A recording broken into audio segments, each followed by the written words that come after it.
Dangerous Assignment, starring Brian Donlevy as Steve Mitchell.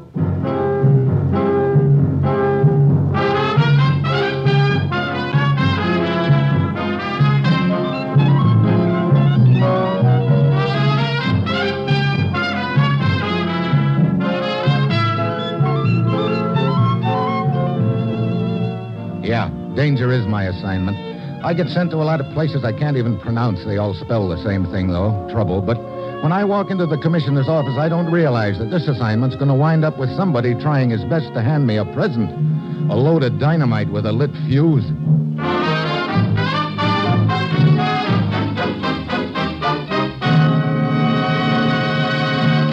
Morning, Commissioner. Ruth left a note on my desk if you wanted to see me.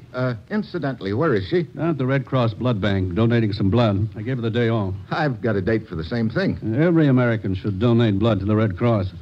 But right now, take a look at this. A piece of string? Describe it to me as accurately as you can. What? Is this some kind of a game? You'll know better in a moment. Now, describe that piece of string to me. Okay. It's about a foot long. 11 inches, to be exact. Okay, 11 inches. It's got 4 knots. Right. And they're unevenly spaced. Well, that's about all I can see. So you're a string saver, Commissioner. Is that what you called me in here to tell me? Not exactly. In the first place, I have a hunch that's about the most important piece of string in the world right now. What? And in the second place, it's not mine. It belonged to Jim Slater. Oh, is Jim back? That's good. Jim's dead, Steve. What? Hey, let me have that again. He was murdered in Panama the night before last. Jim Slater? Yeah, I know. He was one of your best friends, Steve. That's why I figured you'd want to take over his assignment. Yeah, I do. But I never knew what Jim was working on, Commissioner. He just dropped out of sight about a month ago. Very few people did know about his assignment, Steve.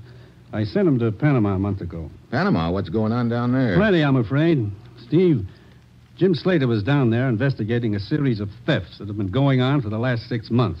Civilian construction camps and Army engineer stations have been systematically burglarized. Look, isn't that a matter for the National Police in Panama? Then what's been stolen makes it strictly our business, Steve. Oh, well, what has been stolen? Dynamite. And that's what Jim Slater was working on, huh? That's right. And it looks like he was on the trail or something, Steve. They found his body in an apartment in Panama City. The apartment had been ransacked and all his papers and reports had been burned. But I still don't see what that piece of string's got to do with all this. The string was found in Slater's pocket, Steve. It was flown up here immediately. Right now, it's our only lead. Any contacts in Panama who can help me? Yes, Major Dean of Army Intelligence. Steve, get down there and work with Dean. Try to figure out what that string means. And above all, find that stolen dynamite before it's too late. Well, that's it. You've got your assignment. Good luck.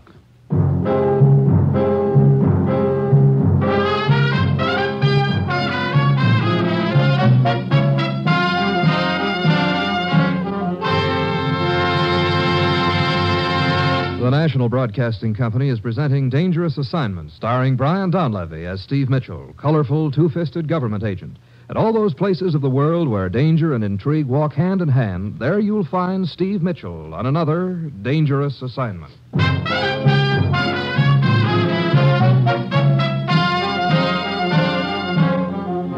Sure, I've got my assignment. Fly down to Panama and find out who's been stealing dynamite and where they've got it hidden before they blow up the whole joint. All I've got to go on is a piece of string that may not have anything to do with it. A real cinch. It's Tuesday when my plane lands in Panama, and I head for Army Intelligence Headquarters and Major Dean. I've been expecting you, Mitchell. Looks like a sweet mess they've dropped in your lap. Yeah. According to the commissioner, there's been enough dynamite stolen over the past 6 months to blow up the whole works down here. Just about. You know, there hasn't been much talk or publicity about the canal lately, but it's still just as important as ever. If, for any reason, our ships couldn't use it in the event of war, it could be pretty disastrous. I know. Look, I brought this piece of string with me, Dean, and right now I'm feeling slightly foolish about it all. I don't blame you. Piece of string, 11 inches long with 4 knots in it. Yeah. And that's supposed to be the key to the whole deal. Do you think it is? I don't know what to think, Mitchell. All I know is they found it in Slater's pocket. Yeah. He must have been pretty close. That's obviously why he was killed. Mm-hmm. How about his apartment? Have you got a key? Yeah, we've kept it locked up since the murder. Here it is. I'll write down the address for you. Okay, thanks. I'll take a look around there and see if I can find anything that'll help make some sense out of this hunk of string.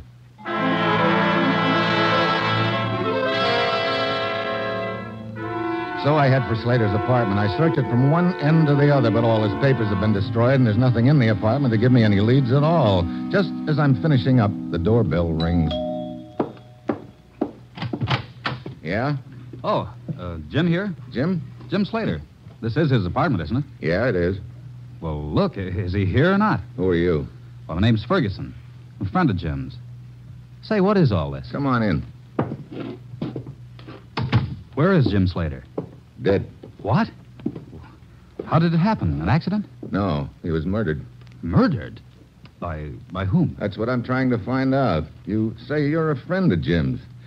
He was murdered a couple of days ago. It's strange that you didn't know about it. Well, I've been in the interior for the last couple of weeks. Oh?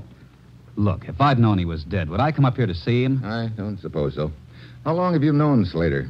Just since he came down here to Panama a couple of months ago. But we seemed to hit it off real well right from the start. How did the two of you meet? Why, in a bar, as a matter of fact. Look, all these questions. Who are you? My name is Mitchell. I'm a friend of Slater's, too. Oh. Did he tell you why he was down here in Panama? Well, he said he was just knocking around. I see. How about you? You work here? Yeah, I'm a civilian employee of the Army Engineers down here. Oh, what kind of work do you do? Allocation of supplies, material. I see. Must be a pretty big job. Keeps me busy, all right. I guess the Army Engineers have about every kind of supplies there are, all the way from safety pins to dynamite, huh? Yeah. Look, you any idea why Slater was killed?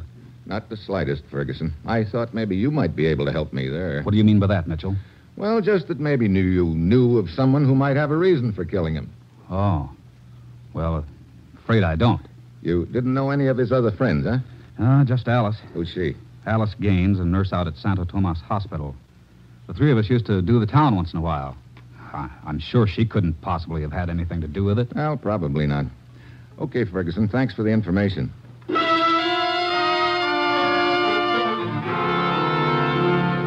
I go out to the hospital and ask for Alice Gaines. They tell me she's out on the grounds with a patient. Outside, one of the orderlies points her out to me, and she's wheeling an old fellow along and one of the walks in a wheelchair. Miss Gaines? Well, yes. I'm Steve Mitchell, a friend of Jim Slater's. Oh, Jim. You've heard about his death. Yes, I have. I'd like to talk to you for a moment, if I may. All right. This is Senor Morales, one of my patients. Senor Morales? How do you do?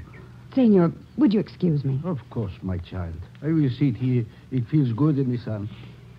All right, Mr. Mitchell. Ever since I read the story of Jim's murder in the papers, I haven't been able to think of anything else. Mr. Mitchell, who could have done such a thing? That's what I'm trying to find out, Miss Gaines. How well did you know Jim?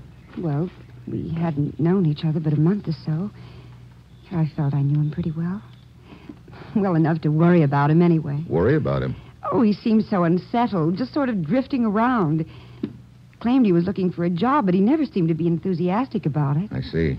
Instead, he spent a lot of time hanging around bars with some pretty unsavory characters. What do you mean by that? Oh, a bunch of political agitators, people like that.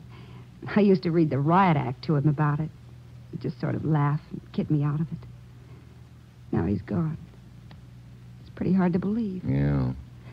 Mr. Mitchell, do you think one of those people he used to hang around with could have killed him? I don't know. It's possible. But why? Look, you're asking me questions I can't answer right now, but thanks very much for the information you've given me. I'll see you later.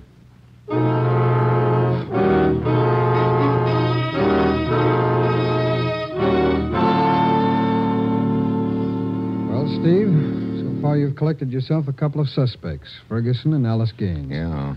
You think they could be working together? I doubt it if they are. Why would Ferguson tip me off about her in the first place? That's right. It doesn't figure. Now, you say that neither of them apparently knew what Slater was doing here in Panama? That's what they told me. Whether they were lying or not is something else again. Oh, speaking of something else, how about that piece of string? You got any glimmer on where it figures in this deal? Not the slightest. Matter of fact, I'm beginning to think there's no connection at all. You may be right. What time is it, Steve?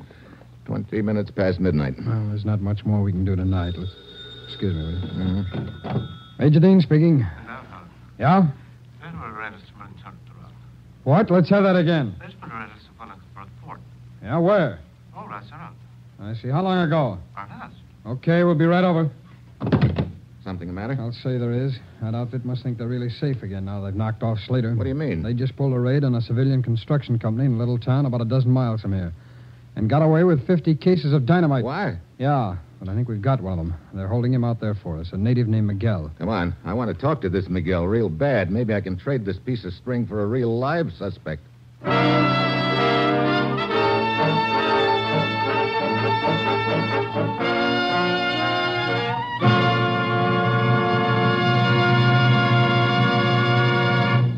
3 chimes mean good times on NBC.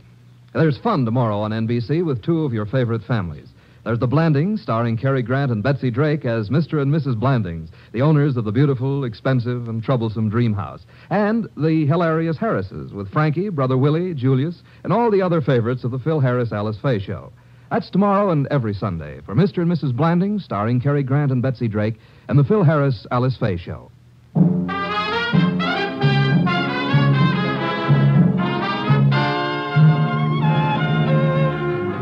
And now back to Dangerous Assignment, starring Brian Donlevy as Steve Mitchell.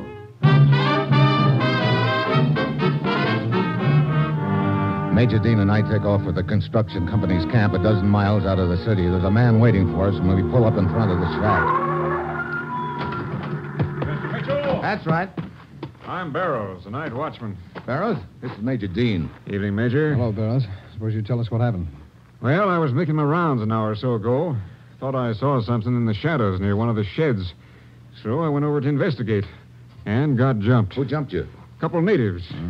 I managed to clip one of them, but the other was giving me a bad time. While we were fighting, I heard a truck pull up in front of the shed where we store the dynamite. Long about then, I got tagged over the right ear and went out. Yeah, it's a nasty cut you got. But I must have been out only a couple of minutes, because when I came to, the shed door was open and the truck was just pulling away. I saw a native running after the truck, trying to get aboard, so I scrambled around in the brush, found my gun, and threw a shot after him. Did you hit him? Well, he let out a yip. The truck speeded up, and the native took off into the bushes. And I followed.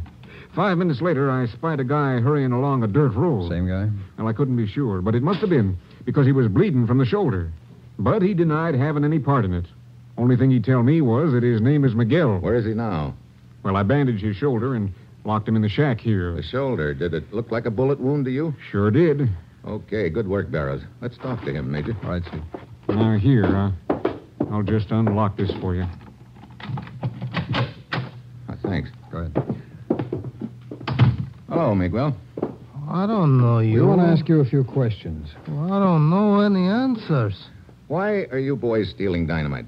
I don't steal no dynamite. What are you planning on using it for? I tell you, I don't steal no dynamite. How'd you get that bullet wound in your shoulder, then? Which is not a bullet wound. It's a cut from a knife. Oh? Now, look here, Just Miguel. a when minute, Dean. Let's have him tell us how he got the knife cut, then. Go ahead, Miguel. Well, there was a fight in the canteen in the bar, and I got in the way, and all of a sudden, the knife cuts my shoulder. I see. Well, what were you doing near the construction camp here? Oh, just walking along the road, bleeding. Well, all of a sudden, the Americano, he jump out at me, and he say, I steal a dynamite, and he locked me up in here. I don't steal no dynamite. You know, I think you're telling the truth, Miguel. You what? Say, I tell the truth. Well, I don't lie. Don't you think he's telling the truth, Major? Well, yeah. I think he is, too. Oh, it's good to hear. Well, anyway, it doesn't matter much anymore now that we know the big boy behind the operation. Yeah, that's right, Steve. He's the one we're really after anyway. Okay, Miguel. You can shove off. Oh, gracias. Better keep out of these barroom brawls after this, huh? Oh, see, Miguel, stay out of the cantinas. Here, I better tell Barrows. Well, did you find out what you wanted to from him? We're letting him go, Barrows. Hey, what's the deal? We're convinced he's innocent. Okay, get going, Miguel. Buenas noches. Are you guys crazy? If he isn't mixed up in this deal, I'll... Hold it, Barrows. You know, Steve, you were leaving me behind there for a minute. I finally caught on. Look, will somebody kindly tell me what this is all about? I don't think Miguel's too smart. He probably figures right now that he's put one over on us, and that's just what I want him to think. I still don't see why you told him you thought he was innocent. Mitchell also told him he knew who the big boy bossing the whole operation is. Well, do you? No, but if Miguel thinks we know who his boss is, he might try to warn him. And in the process, lead us to him. Oh, I see. He's out of sight now, Dean. Come on, let's tag along. We tail Miguel, keeping well back. He takes a dirt road to the village a mile or so away, and then he heads straight for the nearest bar. Dean and I wait a couple of minutes, and then we go inside. So Miguel was going to stay out of the cantinas, huh? Yeah, no willpower, I guess. Come on, let's ease over to this corner of the bar and try and keep ourselves as inconspicuous as possible. Okay, Steve. Hey, that's funny. What is? I don't see him anywhere. No, I don't either. So he didn't come in here just for a drink. You think he knew we were tailing him, ducked out the back door? Maybe, we'd better... Hold it. Yeah, Miguel, coming out. Turn your back. We don't want him to spot us. Right. Went outside. He must have given the message to somebody in that back room. Think we ought to crash that party back there? We don't need to. Take a look. Yeah. Big guy in a white suit. Hey, that's Parker. Who's he? He owns this bar. We've had our eye on him for quite a while. Subversive? We've always thought so. Now it looks like we were right. Watch it. He's coming by us. Got a package in his hand about the size of a book. Yeah. Come on, let's see who he takes it to. If it is a book, I've got a hunch it makes pretty interesting reading.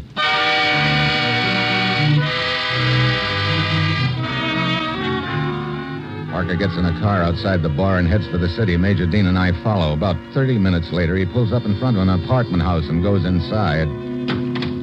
Steve, do you think this is headquarters? The apartment house? I don't know. Could be. Let's go inside. I wonder which apartment Parker was headed for. Hey, look, there's a row of mailboxes over there on the wall. Oh, good. We'll see if we recognize any of the names. Ramimos, Brent. Hey, look at the name on mailbox number 3. Alice Gaines. That's the nurse at Santa Tomas Hospital. Well, what do you know? Steve, look. Huh? Parker coming out of the door down the hall. That's her apartment, all right. Come on, out on the street. Right. Did you notice Parker didn't have the book anymore? Yeah. Come on down the sidewalk away. Right. Looks like our little game of who's who is over, Steve. That's probably why Slater struck up an acquaintance with Alice. He was trying to get a line on her. Yeah, but that still doesn't tell me what that string with the 4 knots is all about. Oh, look, there comes Parker. Heading for his car. Look, can you get a man to watch this apartment house? Sure, Steve. Have him tell us the minute that Alice leaves. All right. Hey, Parker's turning around, heading back the way he came. Shall we tell him? I'd like you to, Dean. I'll wait here until your man arrives. Then I'm heading for Santa Tomas Hospital. Why the hospital? Look, there was a dynamite raid last night. It was probably engineered by the boss of the operation. Right now, it looks like Alice is the boss. I just remembered someone at the hospital who can tell me whether or not Alice was on duty last night.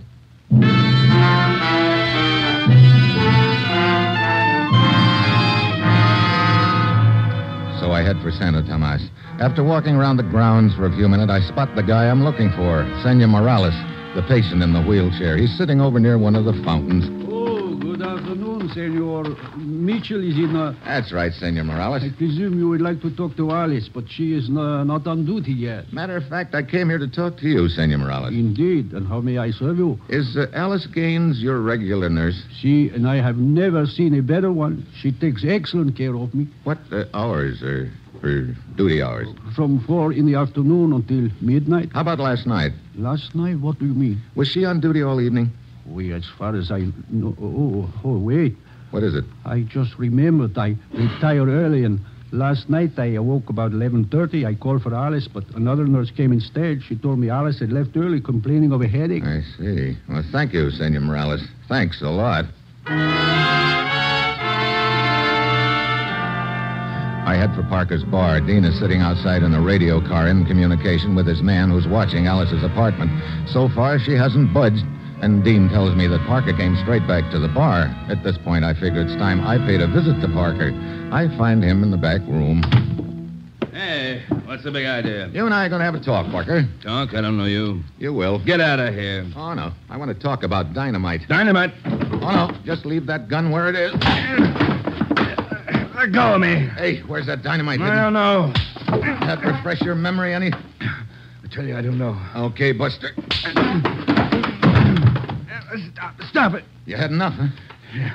Okay. Now, I want you to take a look at this piece of string with the 4 knots. What does it mean? I don't know. Now, look. I'm telling you the truth. I never saw that piece of string before in my life. Okay, then tell me where all that dynamite is hidden. I don't know that either. All right, Parker, you're asking for another one. Look, you gotta believe me. I just run messages in the organization. Carried a warning to the boss. That's my job, but I saw you deliver it a little while ago in a book, wasn't it? Yeah, but honest, I don't know... What's the dynamite going to be used for? And don't tell me you don't know that, or I'll... Take it easy. Okay. Yeah, I can tell you about that. In the event of war, it's going to be used for sabotage. It's already planted around various places. That I know, but I don't know where. And it's to be set off in the event of war, huh? Yeah, an hour after the boss gives the signal. Signal? What signal? 3 skyrockets over Panama City. Red burst. I see. Okay. Now, I'll... Another gun, huh? Steve, you must Must be hard up for exercise. Yeah, you better have this baby put on ice, Major. All right. My man just radioed that Alice Gaines left her apartment and took a bus. He told me which line. We can pick it up in my car. Okay, let's go.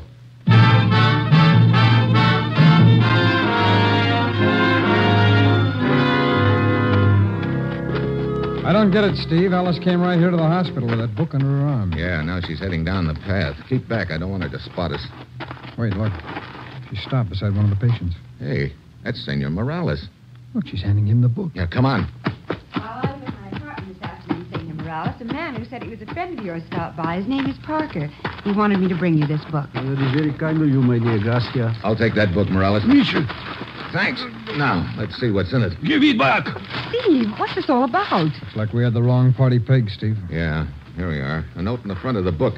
U.S. agent aware of your identity. Be careful. Looks like that little gag you pulled on Miguel paid off. Very clever of you, Mitchell, but not clever enough. What? Steve!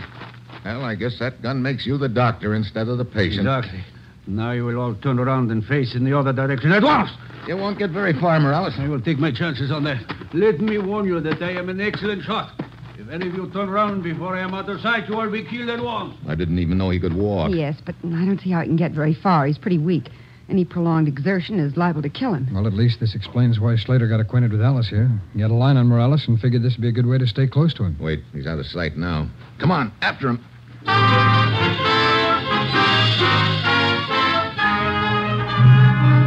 But Morales had done a good job of dropping out of sight. We searched the entire grounds and surrounding area, but he's gone. Major Dean puts out a radio bulletin on him, and then we head back to Dean's office. It's after dark when we get there. I'd sure feel a lot better if we had Morales in custody, Steve. So would I. He must have been saving an escape plan for a situation like this. Well, all my boys, the National Police, are alerted. Sooner or later, we've got to Dean. come... Look, up in the sky. Skyrockets! Yeah, 3 of them. Red burst. Steve, that's the signal that you were telling me about. Yeah. Morales figures he might as well shoot the moon now that he's been discovered. And Parker said those charges are already planted. That's right. They'll be exploded in 1 hour, and we haven't the slightest idea where they are.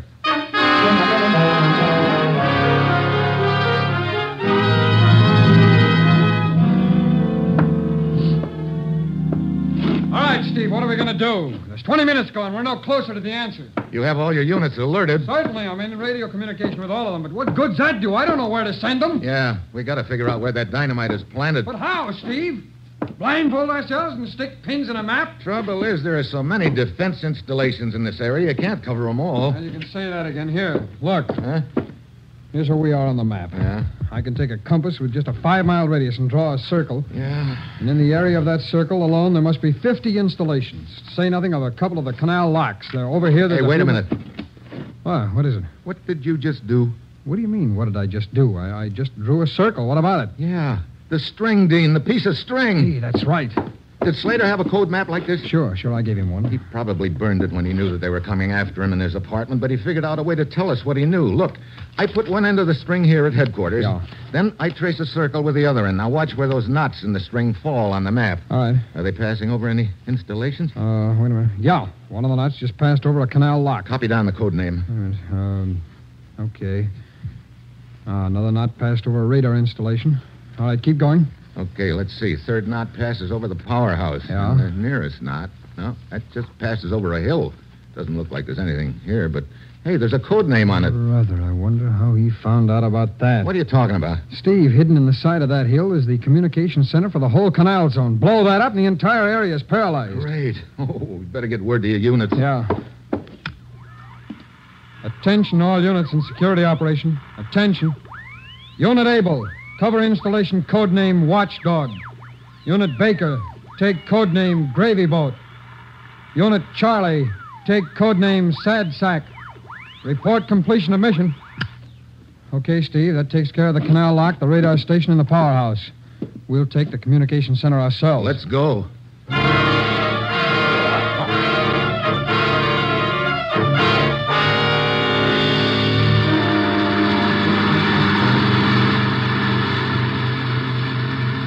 Here's where we turn off the highway, Steve. Hey, is that the hill up ahead of us? Yeah. They've really done a job of camouflage, haven't they? Wait a minute, look. There's a red light in the road up ahead. A tail light. Yeah, he's stopping at the foot of the hill. Somebody's getting out. Steve, it's Morales. Ah, so he's doing the honors personally at this location. Stop the car. Okay. I dive out and start running after Morales. He's struggling up the hill toward a clump of bushes, but he's weak, and I'm gaining on him. He throws a shot at me. It bounces out of a rock at my left, and he starts for the bushes again. He's staggering now, but he keeps going. Then he stops, points his gun at the ground, and pulls the trigger just as I jump him. Okay, drop that gun. Steve! Steve, you okay? Yeah. Oh, brother. Morales. Steve, is he dead? Yeah. Alice was right when she said any exertion would kill him, but he couldn't even raise his gun. Just fired into the ground. Oh? But at least he lasted long enough to know that he'd lost out. Too bad he couldn't have hung on long enough to find out the rest of his boys were picked up, too. Oh, yeah? Yeah, I got the radio report just after you jumped out of the car. All 3 installations covered. 7 suspects arrested, all dynamite located. That was really close, but... What's the matter, Steve? Hey, you hear anything? No, why? Oh, nothing. Hey, you know that shot? It wasn't an accident. He hit a dynamite fuse. Come on. Where is it? I don't know. Over there, Steve? Come on, find it! I can't. Oh, here, Steve, I got it. There. Oh, brother. Oh. Hey, look, you know where I can find a real cozy spot around here? Cozy spot? What for? So I can have a nice, quiet, nervous breakdown. Move over, I'll join you. Well, one thing I'm grateful for, anyway. What's that, Steve? That it isn't the 4th of July. Why, what do you mean? If I'd have heard so much as one firecracker go off while we were shagging around after this dynamite, I'd have gone right up in smoke.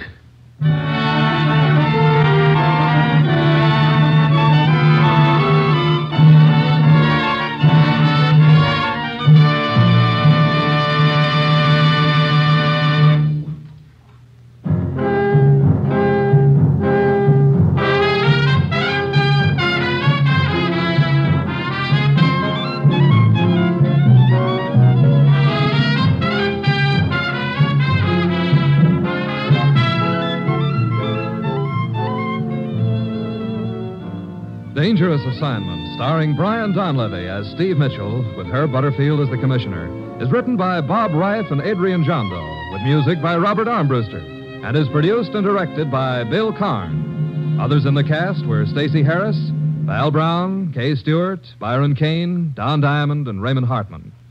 Be with us again next week at this same time when Brian Donlevy, starring in the role of Steve Mitchell, will embark on another Dangerous Assignment.